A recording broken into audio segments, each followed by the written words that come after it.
So there's a pretty good chance you own an index fund. It's kind of the default investment for smart, simple exposure to the market. But what if I told you that the diversification you think you have, well, it might not be the real story? Seriously, take a guess. If you've got money in an S&P 500 fund, what chunk of it do you think is tied up in just the 10 biggest companies? 10%? 20? Get a number in your head, because we're about to see how close you are. You've heard this a million times, right? For decades, the best advice was super simple. Just buy a low-cost index fund. It was the gold standard for getting into the market, spreading out your risk, and just letting your money grow. It was basically investing 101. And that entire strategy, that whole idea was built on this one powerful concept. Let's call it the diversification promise. The logic behind it was, flawless. It's the classic, don't put all your eggs in one basket.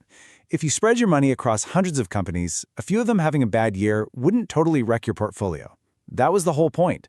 Less risk, steady growth. But here's the thing. The market that gave us that advice isn't the same market we have today. Something really fundamental has changed, kind of right under our noses. So let's dig into what we're calling the S&P 500's big shift. Now, this slide tells a pretty cool story. You can see how the top 10 companies have changed over time.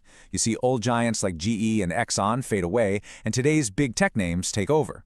But the most important part of this chart isn't the names, it's the numbers, way down at the bottom. So check this out. Back in 2005, the 10 biggest companies made up about 20% of the entire index.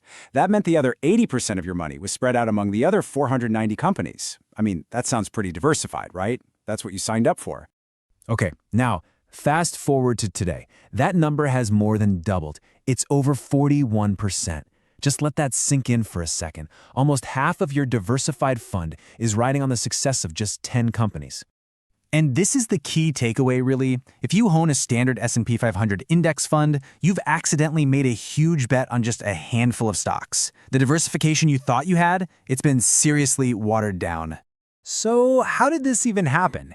Is it some big conspiracy? Nah, not at all. It's actually a feature, not a bug, of how these funds are designed. To get it, we need to peek under the hood at how index weighting works. It all comes down to this thing called market capitalization, or just market cap. It sounds complicated, but it's super simple. You just take the company's stock price and multiply it by all the shares out there. It's basically the market's price tag for the whole company. See, most index funds are market cap weighted.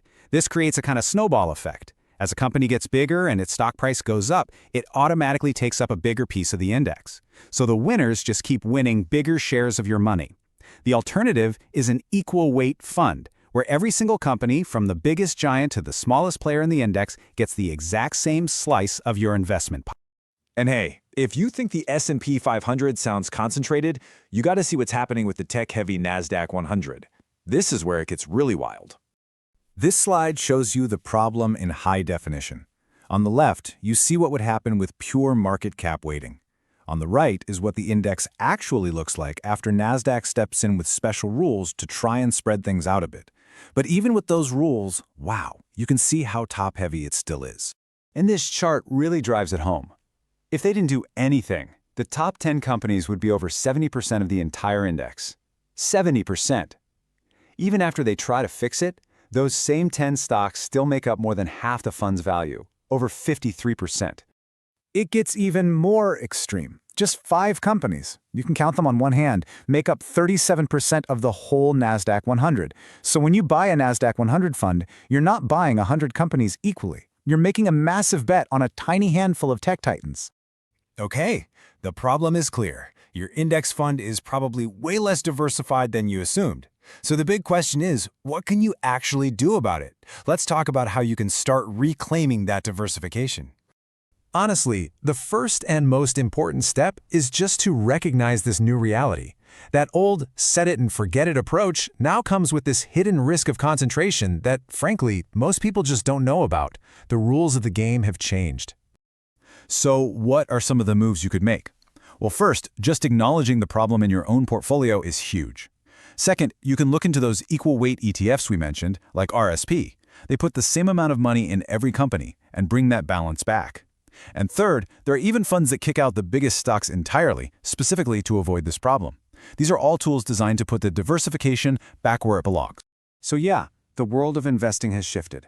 The thing that was once the safest, most diversified foundation, it's become something else, something way more concentrated and dependent on just a few massive companies. Armed with this knowledge, the real question isn't for me to answer, it's for you. What will you do now?